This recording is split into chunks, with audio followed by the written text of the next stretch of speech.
Welcome to The Explainer. Today, we're diving into a massive technological leap that has absolutely flipped the script on the nuclear balance in Asia. We're talking about mission Divyastra and the wildly successful test of the Agni-V MIRV technology. If you're trying to wrap your head around the current state of global deterrence, well, you're in the right place, because this is exactly where it all starts. All right, let's look at our roadmap for today. We're going to hit 5 key areas. First, the definition of this tech. Second, the shifting regional threats. Third, the strategic impact on India. Fourth, the global nuclear balance. And finally, the future of deterrence. Section 1. The definition. So first things first, we need to decode the acronym itself, MIRV.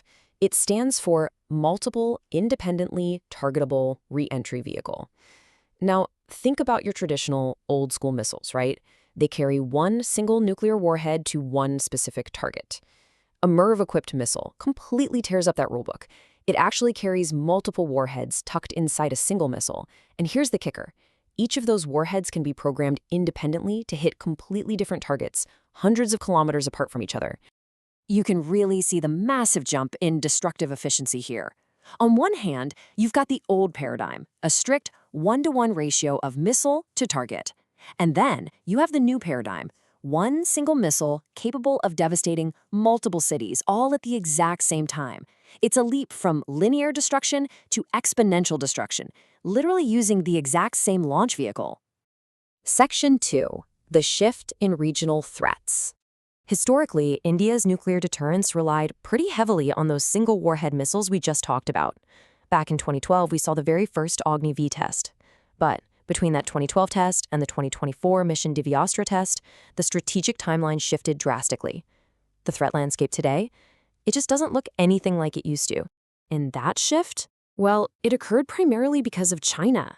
Over the last decade or so, China began heavily deploying its own MIRV missiles. But just as crucially, they started pouring massive resources into advanced ballistic missile defense, or BMD shields. So suddenly, India is staring down an adversary that can launch multiple warheads at once and, at the same time, block incoming single warhead retaliations.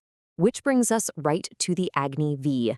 This missile already boasts an incredible operational range of over 5,000 kilometers. To put that into perspective, that means it's more than capable of hitting any target within China. The brilliant minds at DRDO who developed the complex avionics, along with the Strategic Forces Command who handles India's nuclear arsenal, realized something critical.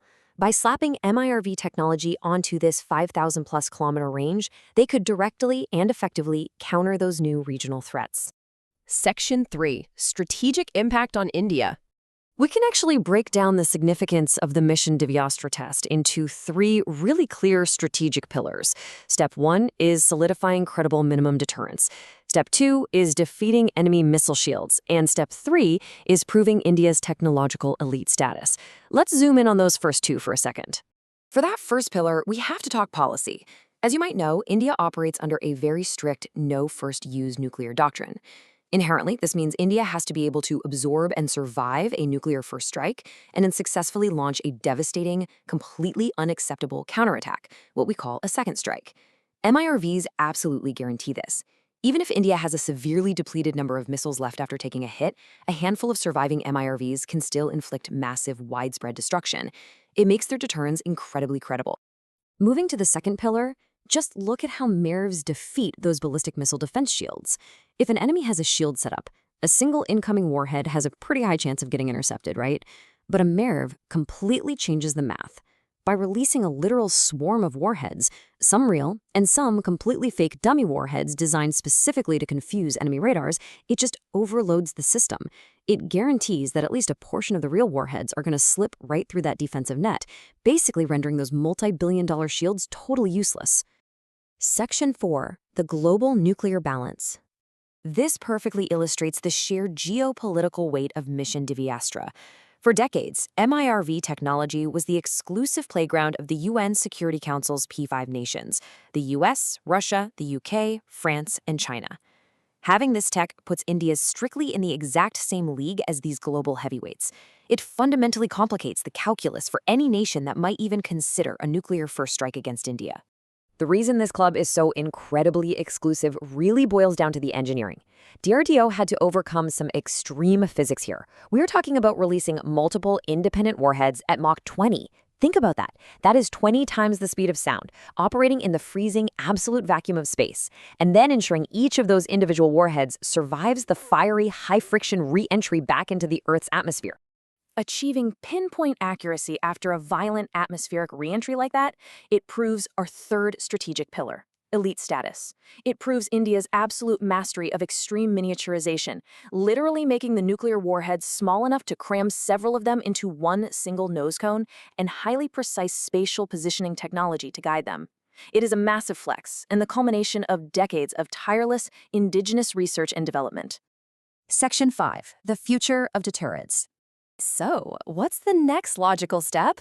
Taking this technology straight to the seas. India will very likely integrate this MIRV capability onto its upcoming submarine-launched ballistic missiles, or SLBMs, specifically systems like the K-5. By putting multiple independent warheads on a stealthy submarine hidden deep in the ocean, India's sea-based nuclear deterrence becomes absolutely lethal and virtually impossible to preemptively destroy.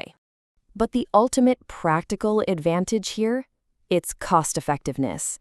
Just think about the logistics and the insane budget required to build, maintain, hide, and defend 5 completely separate missiles on 5 separate launchers. Now compare that to achieving the exact same destructive power and target coverage with just one Agni-V on a single mobile launcher. It's a real game-changer for defense resources. Okay, let's lock in the core concepts you need to take away from this explainer. The test was mission Divyastra, which proved the capability of one missile hitting multiple targets using MIRV technology.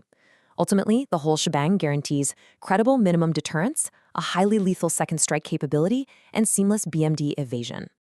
That wraps up our breakdown of mission Divyastra and the Agni-V, but it leaves us with a highly provocative thought to end on. With strategic, long-range ICBMs evolving this rapidly to dominate entire continents, how will the landscape of closer, tactical warfare and deterrence shift next? I mean, what happens when these advanced technologies start trickling down to shorter-range systems like the upcoming Pralay and Shurya missiles? Keep that question in mind as you continue to study global defense strategies. Thanks so much for joining me on this explainer, and as always, keep learning.